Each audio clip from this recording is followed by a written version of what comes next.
Queridos irmãos e irmãs aqui da fraternidade, que possamos permanecer neste clima de paz, de serenidade e de harmonia, e que as reflexões que faremos aqui nesta noite possam de fato suscitarem mais reflexões para o nosso aprimoramento e o nosso progresso moral, aproveitando melhor esta. Gostaríamos de focalizar sobre essa temática do perdão das ofensas a partir do relato de alguns casos reais, por meio dos quais nós poderemos pensar um pouco quais são os esclarecimentos que a doutrina espírita nos apresenta ante a esse convite: perdoai as ofensas daqueles que nos lesaram. Então gostaríamos de começar com o primeiro caso, dentre tantos lindos casos de Chico Xavier. Este é um que nos toca muito. Como sabemos, o grande médium brasileiro tinha uma sensibilidade ímpar, não só para com as pessoas, mas também para com os animais. Ele gostava muito de criar cachorros. Ao longo da sua existência, cuidou de vários, mas tinha um que chamava a atenção. Era um cachorro deficiente, que lhe dava muito trabalho. Mas isso para o Chico não era nada, porque ele realmente amava aquele cachorro como amava a todos os outros. Então, todos os dias, quando ele chegava, já de madrugada, do centro espírita, a primeira coisa que ele fazia quando ele chegava à sua casa era ir olhar como é que estava a situação do seu cachorrinho. Dava comida, dava água, tentava colocar algumas coisas em ordem, que ele dava um certo trabalho. E assim ia se passando o tempo.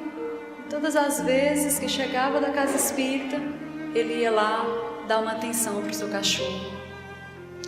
Só que a sua irmã não estava muito satisfeita com essa situação, porque ela ficava olhando assim para o Chico e dizia: mas o Chico está trabalhando demais, já chega tarde da casa espírita e ainda vai ter de cuidar desse cachorro. Esse cachorro está tomando muito tempo do Chico. Preciso pensar em alguma estratégia, pensar em alguma coisa para tentar aliviar esse trabalho todo do Chico. E aí a irmã dele ficava pensando o que ela poderia fazer para ajudar o Chico. E aí veio uma ideia: eu vou envenenar esse cachorro, porque se eu o envenenar, ele vai parar de dar trabalho para o Chico, né? O Chico vai poder chegar da casa espírita, não vai ter mais esse trabalho de cuidar desse cachorro. O Chico nem tem dinheiro, tem que ficar comprando comida para esse cachorro, e o cachorro já está deficiente mesmo, ele não vai ter problema não, eu vou fazer um grande bem ao Chico.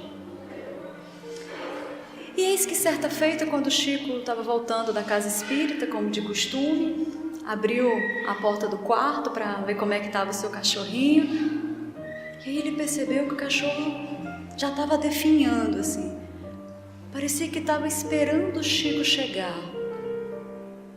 O cachorro olhou com aquele olhar terno, demoradamente para o seu dono, aquele olhar assim de gratidão, como se quisesse dizer que estava muito grato ao Chico por todo aquele cuidado, por todo aquele carinho que o Chico demonstrou para com ele ao longo daquele momento que ficou na casa do Chico. Depois fez um movimento com o rabinho e morreu. E o Chico sofreu muito. Enterrou lá o cachorro no quintal da casa dele. E quando descobriu que tinha sido a sua irmã que havia envenenado o seu cachorro, muitas mágoas ficaram guardadas no seu coração com o passar dos dias. E aí Emmanuel, seu mentor, percebendo aquela situação, Chico muito triste, aquela mágoa lá no coração o chamou a atenção. Chico, essas mágoas estão atrapalhando aí. Os benfeitores estão sentindo dificuldades de se sintonizarem com você porque você está muito triste. E aí Chico olhou para o seu mentor e disse: eu sei, Emmanuel, eu sei que eu tenho estado muito triste. Eu não consigo esquecer o que aconteceu com o meu cachorro. Eu gostava tanto do meu cachorro e a minha irmã foi lá e envenenou. Mas eu sei que eu preciso superar essa dor que eu estou sentindo. O que eu faço, Emmanuel? O que eu faço para superar essas mágoas? E aí o mentor olhou para o Chico e disse: Chico, você precisa dar uma grande alegria para sua irmã. E o Chico olhou assim, assustado, assim. Uma grande alegria para minha irmã? Emmanuel, foi ela que envenenou meu cachorro, lembra? Emmanuel se dirige novamente ao Chico e lhe diz: esta receita não é minha, Chico. Jesus é quem deu essa receita. Fazei o bem àqueles que vos fazem o mal. Leia o Evangelho. Aí Chico, como era muito obediente, entendeu a lição e disse: tá certo, Emmanuel, eu vou descobrir o que é que a minha irmã está precisando, o que ela está querendo ganhar. E aí o Chico descobriu que a irmã gostaria de ganhar uma máquina de costura. Tadinho, o Chico ganhava um salário muito modesto e a máquina de costura um preço aquém do que ele poderia. Comprou a máquina, dividiu em não sei quantas prestações, mas comprou. E aí quando chegou o dia de entregar a máquina à sua irmã, quando ele ia se aproximando da casa, a irmã nem esperou que ele chegasse até a porta, saiu correndo, feliz, alegre, e o abraçou com muita amorosidade, agradecida. Mas Chico, olha, eu estou tão feliz, eu estava realmente precisando dessa máquina de costura e você foi e comprou. E aí Emmanuel disse que quando ela abraça o Chico com aquela amorosidade, com aquela sinceridade, uma luz intensa sai dela e envolve o Chico da cabeça aos pés. E aquelas mágoas que estavam aquelas mágoas tinham formado uma sombra no coração do Chico. E diz Emmanuel que depois daquele abraço, aquela sombra que envolvia o coração do Chico, aquela tristeza que estava complicando a sua existência naquele momento, se foram. Porque a irmã dele não tinha a intenção de fazer um mal. Ela queria ajudar o Chico. O problema é que ela escolheu uma estratégia para ajudar que não foi muito interessante, que foi envenenar o cachorro dele. Mas é quando ela deu aquele abraço e quando ele comprou aquela máquina também, foram escolhas feitas com o coração. Esse caso nos é bastante significativo para a gente pensar um pouco sobre o processo do perdão. Vamos imaginar se nós estivéssemos na condição do Chico. Vamos imaginar se alguém, um parente nosso, ou alguém que não seja tão próximo, fizesse algo semelhante. Envenenasse o nosso cachorro, o nosso gatinho, ou pegasse alguma coisa que tem um valor sentimental muito grande e desse para outra pessoa sem a nossa permissão. Vamos imaginar uma situação em que alguém nos fizesse um mal, mais ou menos nessa proporção. como que nós reagiríamos? Talvez alguns de nós sentiríamos raiva de quem envenenou o nosso cachorro, raiva de quem fez algum mal para a gente. Alguns iríamos lá tomar satisfação. Mas por que você fez isso? Outros de nós, possivelmente, não iríamos tomar satisfação com a pessoa, mas iríamos ficar propagando. Você sabia que fulano fez isso comigo? Em outro contexto, e ficaríamos divulgando. Você sabia que fulano fez isso comigo? E ficaríamos alimentando essa maledicência. Outros de nós, talvez, inconformados com o mal que nos fizeram, traçaríamos um plano de vingança. Me fez esse mal? Tá certo. Então, espere que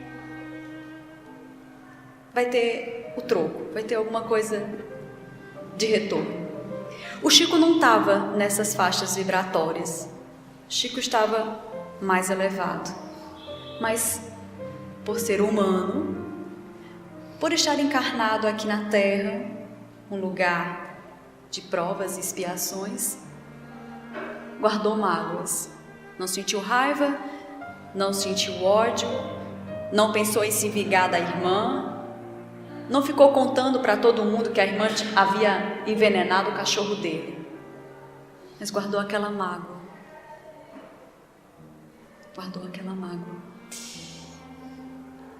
Esse exemplo de Chico é muito significativo porque nos mostra essa nossa condição de humanos.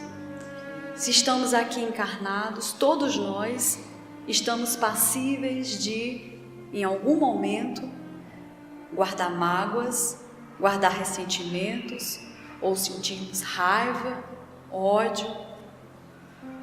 É da nossa condição de encarnados aqui.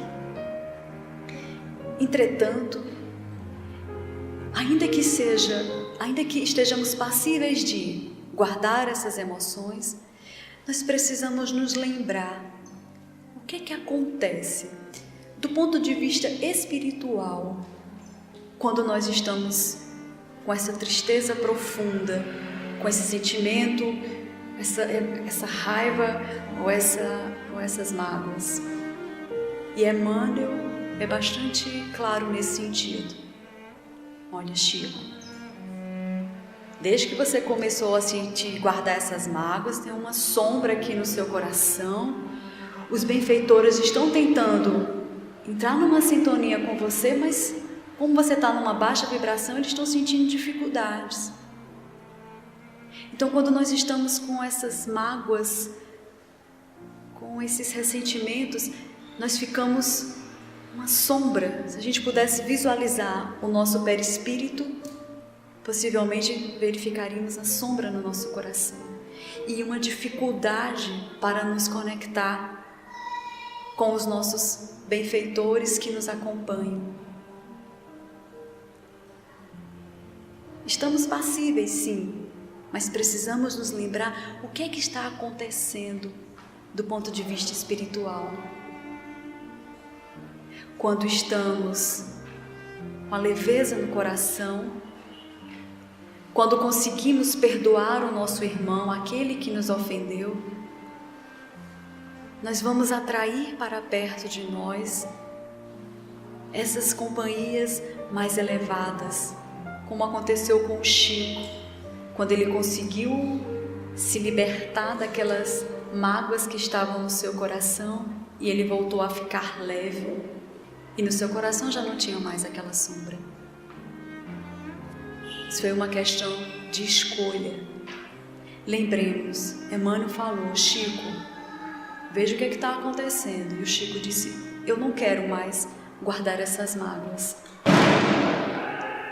O Chico tinha duas opções, pelo menos. Ele poderia optar: eu quero ficar com essas mágoas. E às vezes o que nós fazemos? Não, eu quero ficar com raiva, eu quero continuar sentindo raiva, eu quero continuar sem dar o perdão àquela pessoa. Eu quero continuar. É uma escolha. O Chico se disponibilizou. Não, eu quero me libertar disso. O que é que eu faço, Emmanuel? E aí o Emmanuel diz: dá um grande presente, uma grande alegria para a sua irmã. E o Chico responde como um humano, como a maioria de nós aqui diria: não, Emmanuel, tem uma coisa errada aí. Como é que eu vou dar um presente para alguém que me ofendeu, que envenenou o meu cachorro? E Emmanuel recupera a assertiva de Jesus, lá em Mateus 5, 25. Fazer o bem àqueles que vos fazem o mal. Orai por aqueles que vos perseguem e vos caluniam. Essa receita não é minha, Chico. Essa receita é de Jesus. E Chico foi obediente. Porque Chico poderia, mesmo tendo ouvido Emmanuel dizer: olha, a sua comunicação com os espíritos não está muito boa. Olha, Jesus está dizendo que você precisa perdoar. Ele poderia assumir a posição de dizer: não, tudo bem, mas eu não vou perdoar. Eu não vou esquecer o que a minha irmã fez. E que, de fato, o perdão não significa necessariamente que nós vamos esquecer a ofensa ou o mal que alguém nos fez. Como é que uma mãe vai conseguir esquecer que seu filho, numa tenra idade, desencarnou por um acidente, foi assassinado? Possivelmente essa mãe não vai conseguir esquecer isso, mas ela pode ser convidada a ressignificar o que aconteceu. Em vez de nutrir o sentimento de raiva, de ódio por aquele ou aqueles que levaram o seu filho, pode ressignificar essa situação, ainda que seja a longo prazo, ainda que seja mais demoradamente, e tentar se consolar, consolando-se a partir do que Jesus nos apresenta. Tende bom ânimo, vinde a mim todos vós que estáis cansados e eu vos aliviarei. A dor vai estar, vamos carregar essa dor por um bom tempo, mas a lei de Deus é uma lei de justiça. Se nós não conseguimos entender o que está acontecendo agora, com os indícios desta encarnação, possivelmente é porque as causas estão em outra encarnação. Então, o Chico poderia ter escolhido permanecer nas mágoas, permanecer com aquela tristeza, mas foi obediente ao Evangelho.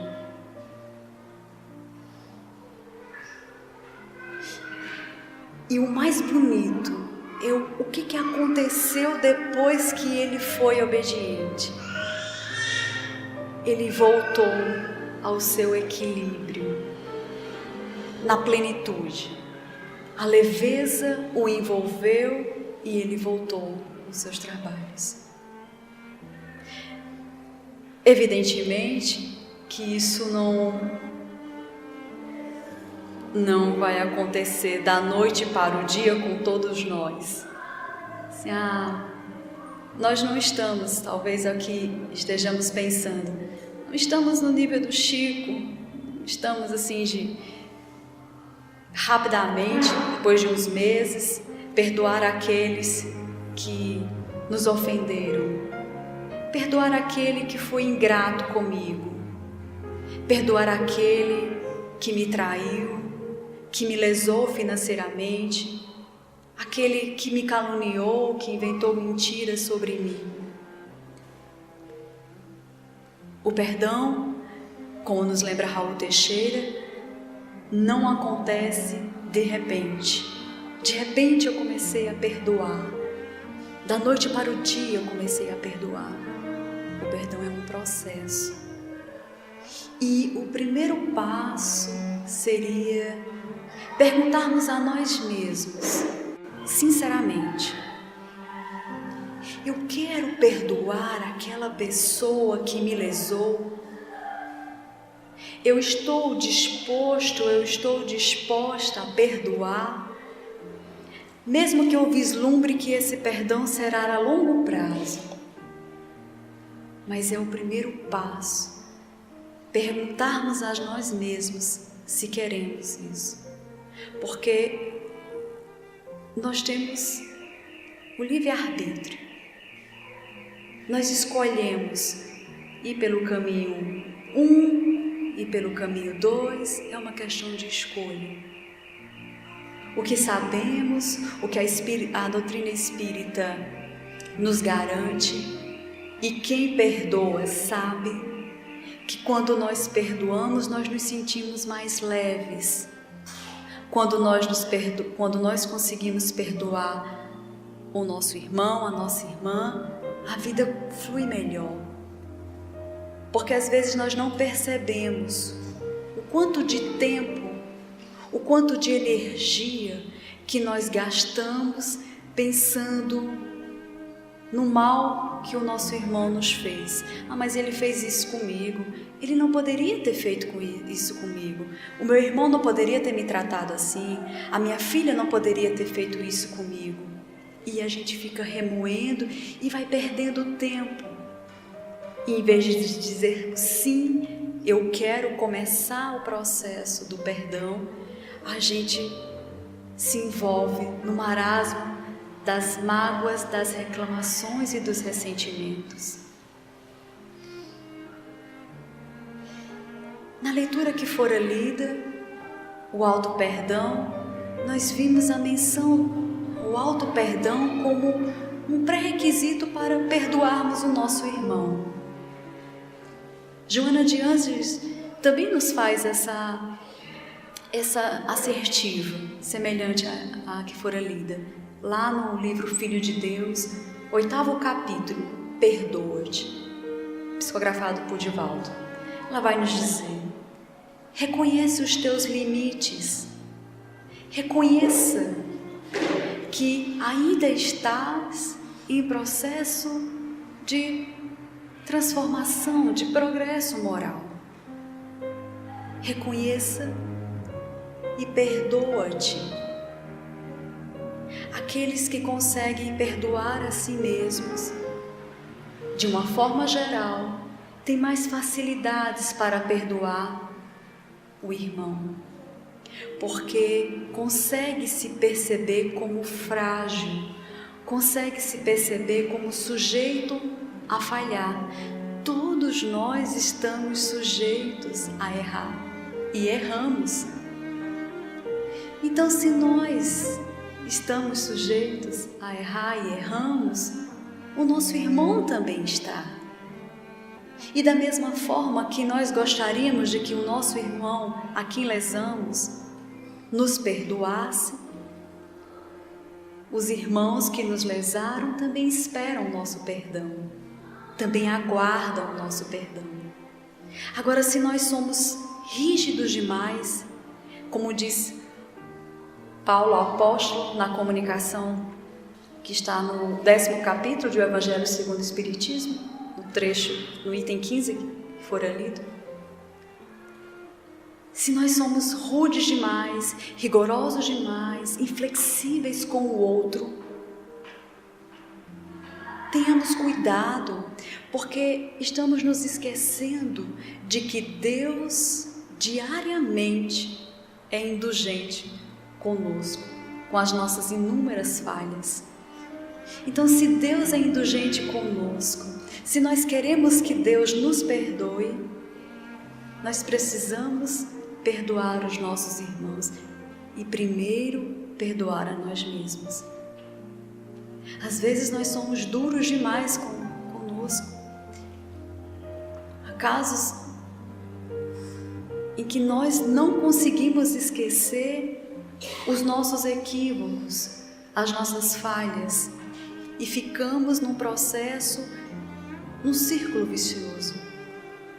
Às vezes são relacionamentos que se acabam porque um dos companheiros era muito ciumento, era um ciúme excessivo, um perfil controlador, um perfil de grande manipulação. E aí o relacionamento se acabou e aquele que tinha um perfil de ciumento, de controlador, não consegue se perdoar. Não. Tinha um relacionamento tão bonito, tudo fluía bem, mas eu fui muito ciumento e por conta disso eu perdi aquela oportunidade. E aí não consegue sair daquele círculo, não consegue se perdoar, não consegue perceber aquele erro, aquele equívoco como uma oportunidade para recomeçar, como fora lido há pouco. O auto-perdão como uma oportunidade para recomeçarmos. Vamos recomeçarmos. Não é porque falhamos que não tem mais jeito, que tudo acabou e que agora eu preciso me conformar. Não. Todos os dias nós temos a oportunidade, a dádiva de recomeçar, de olhar para aquilo que fizemos de equivocado como uma oportunidade de aprender. O que eu posso aprender com essa situação? O que eu posso aprender e agora recomeçar? Evidentemente que quando nós lesamos a lei de Deus, nós vamos precisar reparar. Não estamos ilesos, assim. Nós vamos nos arrepender do que fizemos de mal a nós mesmos e aos nossos irmãos. Vamos reparar. Mas, como nos lembra Allan Kardec, no 5º capítulo do Evangelho segundo o Espiritismo, a lei de Deus é a lei de justiça. Deus quer que nós progridamos moralmente. Ele é soberanamente justo e bom.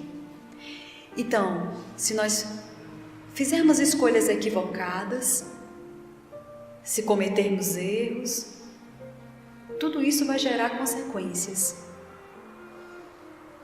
Então nós vamos precisar reparar esses erros, nesta existência ou nas próximas. Não estamos isentos disso. Mas a depender das escolhas que nós formos fazendo, nós podemos aliviar esse débito. Tudo vai depender das escolhas que nós formos fazendo, da força de vontade de querer sair desse estágio em que estamos para lograr um estágio mais avançado. Mas o primeiro passo é ter compaixão de nós mesmos, o auto-perdão, reconhecer a nossa fragilidade, reconhecer se nós estamos encarnados aqui, é porque aqui, como diz Joana de Ângeles, é uma grande escola. E sendo uma grande escola, nós como alunos, em alguns momentos acertamos as lições, em outros momentos nós as erramos. Mas que bom que nós temos a oportunidade de corrigir a lição, de apagar o que foi escrito equivocadamente e recomeçar. Então o auto-perdão é muito importante. E aí a gente vai ter, se nós reconhecemos que nós falhamos, que nós estamos sujeitos a errar, nós vamos olhar para o nosso irmão com compaixão. Ele errou comigo, mas poderia ter sido eu. Ou eu errei, ou eu estou errando, talvez não com esta pessoa, mas talvez com outras pessoas. E aqui a gente se lembra de um lindo caso que está no livro Os Lindos Casos de Bezerra de Menezes, que foram compilados por Ramiro Gama. Conta-se que certa feita, Bezerra de Menezes estava almoçando com Quintino Bocaiúva, que era um grande político republicano na época da República. E Quintino estava muito interessado em conhecer um pouco a doutrina espírita, em saber como é que era esse negócio de espiritismo e tal. E conversando logo com Bezerra de Menezes, imagine, estava tudo fluindo bem, eles estavam almoçando e tal. E eis que na hora, no meio do almoço, chega um dos serviçais do político, de Quintino, e interrompe dizendo: Senhor, aquele homem lá do acidente está lá fora com um policial. E aí Quintino muda totalmente o semblante, aumenta o tom de voz e diz: mande entrar agora, já estão atrasados, já deveriam ter vindo para cá. E aí, quando o homem se aproxima de Quintino, ele já se aproxima chorando, assim, desesperado. Pelo amor de Deus, me perdoe. Olha, eu não tive a intenção de dar aquele tiro. Por favor, me perdoe. Se o senhor me processar, eu não sei o que vai ser da minha vida. Eu tenho 2 filhos, pelo amor de Deus. Isso porque, certa feita, Quintino estava trabalhando no seu escritório e tinha sido atingido por uma bala perdida, que tinha saído do revólver desse senhor, e atingiu de raspão. Não foi nada grave, não atingiu a cabeça dele, foi só de raspão. E aí, quando esse senhor chegou lá e começou a implorar, disse: olha, eu não sei o que vai ser da minha família, olha, eu não tenho dinheiro. Não foi intencional, foi por acaso. Quando eu pensei que não, saiu aquela bala daquela arma, não sei como é que aconteceu. Se o senhor desistir de me processar, eu vou embora dessa cidade, mas pelo amor de Deus. E aquela cena foi assim, chocando Bezerra de Menezes, porque Quintino foi muito incisivo: eu não vou perdoar você, eu não perdoo, mesmo que não tenha sido intencional. Você deu um tiro e você vai precisar pagar, você tem que pagar pelo que você fez. E o homem lá pedindo, implorando misericórdia, e Bezerra de Menezes já começou a se sentir mal, né? Imagine Bezerra de Menezes com aquela sensibilidade mediúnica que ele tinha, porque quando a gente está discutindo, quando a gente está com raiva, com ódio, os fluidos deletérios tomam conta, né? Baixa totalmente a vibração e a energia fica muito pesada. Então o Bezerra de Menezes já começou a se sentir mal com aquela situação. E aí Quintino se lembrou de que Bezerra de Menezes estava ali vendo toda aquela cena, né?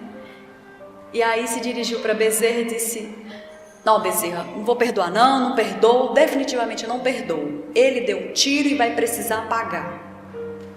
Bezerra de Menezes estava caladinho, reservado, mas como o amigo se dirigiu a ele, Bezerra de Menezes, com aquela tranquilidade, com aquela amorosidade que lhes eram tão peculiar, olhou para Quintino e disse: ah, meu irmão, você não perdoa, né?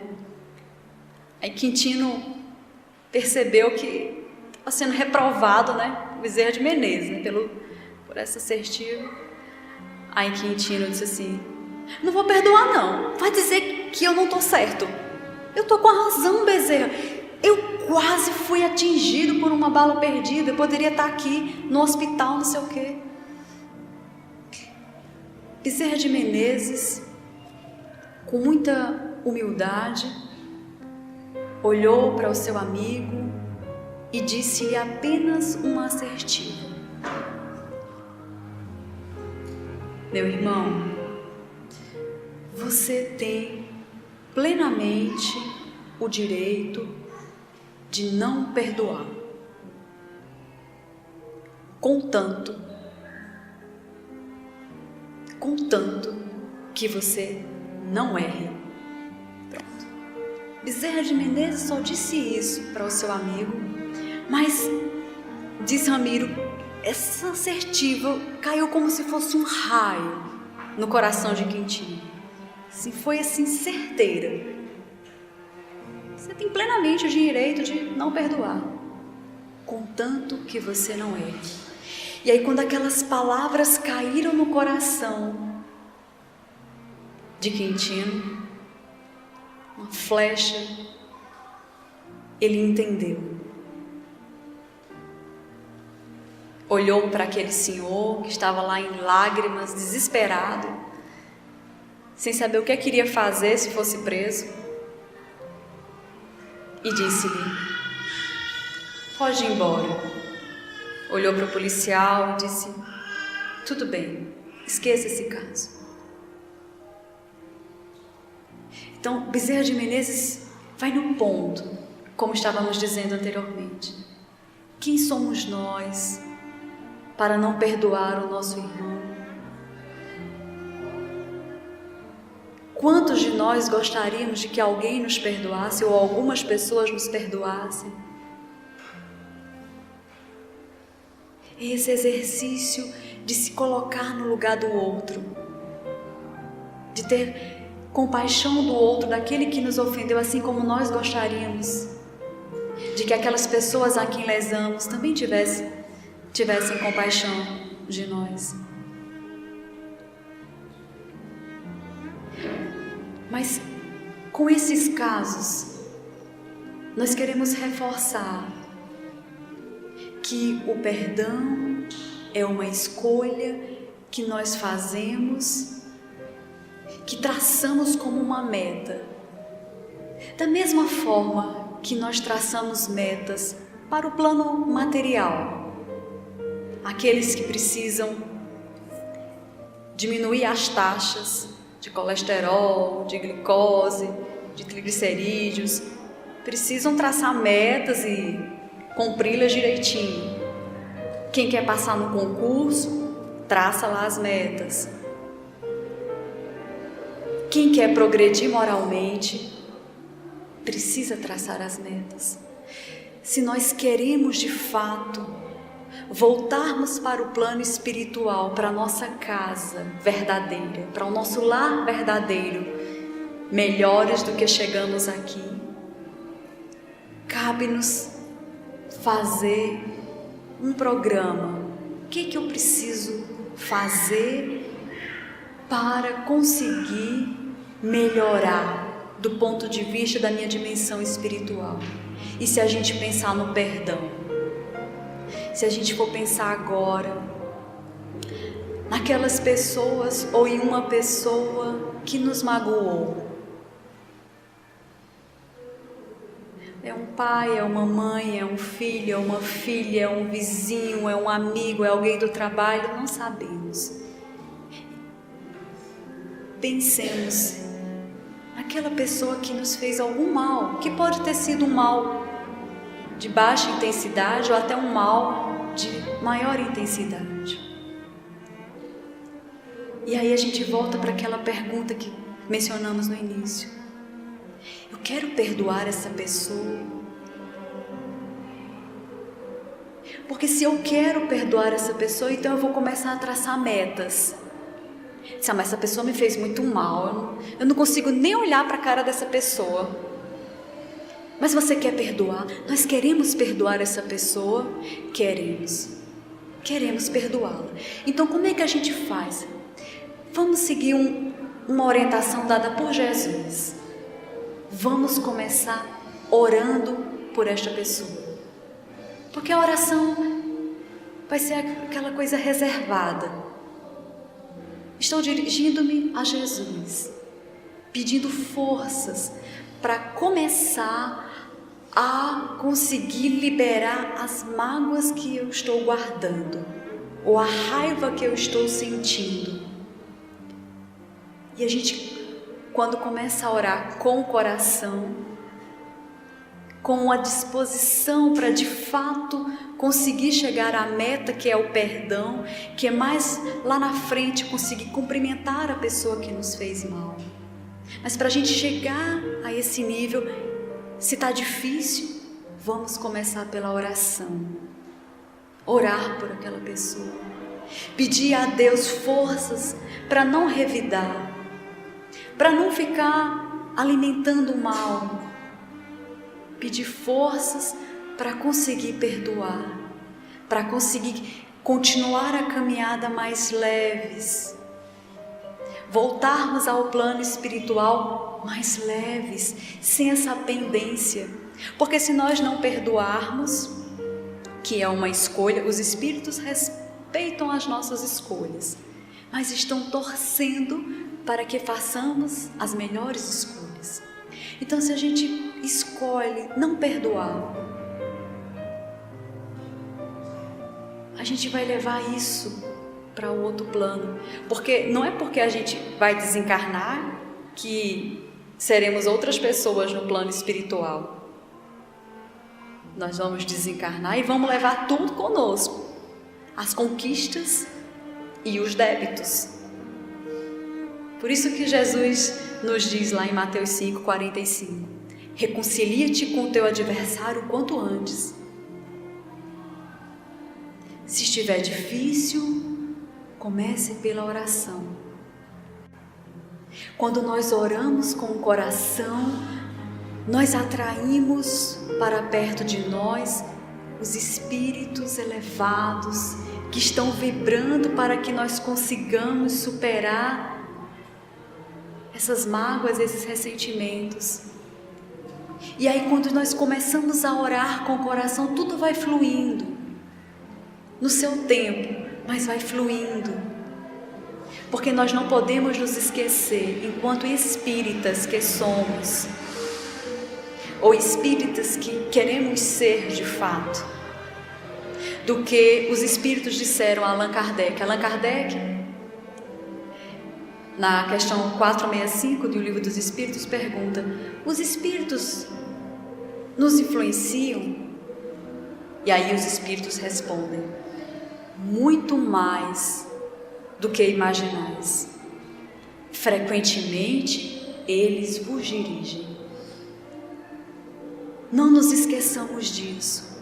Os espíritos nos influenciam muito mais do que imaginamos. Muito mais. Isso são tantos os espíritos elevados que, quando percebem a nossa disposição de domar as nossas más tendências, de domar as nossas más inclinações, nos auxiliam. Assim como os espíritos inferiores, quando percebem que nós estamos naquela baixa vibração, naquela baixa sintonia, com pensamentos pessimistas, negativos, até pensamentos suicidas, eles vão nos influenciar, vão potencializar. Então, que nós possamos traçar as metas que nos auxiliarão no processo do perdão, o perdão das ofensas. Que possamos traçar essas metas, a começar pela oração. E depois nós vamos progredindo e vamos dizendo: não vou mais falar mal daquela pessoa que me fez mal. Quando alguém vier falar mal, eu não vou alimentar esse mal. Eu não vou pensar em planos de vingança. Eu não vou ficar desejando mal àquela pessoa. Porque aí sim nós vamos estar perdoando com o coração. Porque Paulo apóstolo, nessa mesma comunicação, perdão das ofensas, do 10º capítulo, vai nos dizer: há duas formas de perdoar. A primeira forma é perdoar com os lábios. É quando alguém nos ofende, nós dizemos assim: tá certo, eu perdoo. Eu não quero ver nunca mais essa pessoa. Eu perdoo, tá certo, eu vou perdoar, tudo bem, mas você fique lá na sua casa, eu fico aqui. Esse é o perdão dos lábios, como diz Paulo. O perdão com o coração é aquele que nós conseguimos ressignificar o que aconteceu. É aquele que nós conseguimos superar. Olhar para aquele acontecimento como uma oportunidade de aprendizado. Poderia ter sido eu, o ofensor, a ofensora. Por isso que Paulo vai nos dizer: o perdão é para as grandes almas. Não é um passe de mágica, é um processo. Mas precisamos nos perguntar sinceramente, com o coração: eu estou disposto a começar esse processo? Que essa pergunta possa ficar no nosso coração, que nós possamos estar atentos, desenvolvermos a empatia mesmo pelo outro. O outro errou para conosco, mas será que nós não estamos errando também para com o outro? Que possamos levar esta reflexão para casa, que possamos nos abrir para o auto-perdão, perdoar a nós mesmos e perdoar aqueles que nos lesaram. Muita paz para todos e para todas.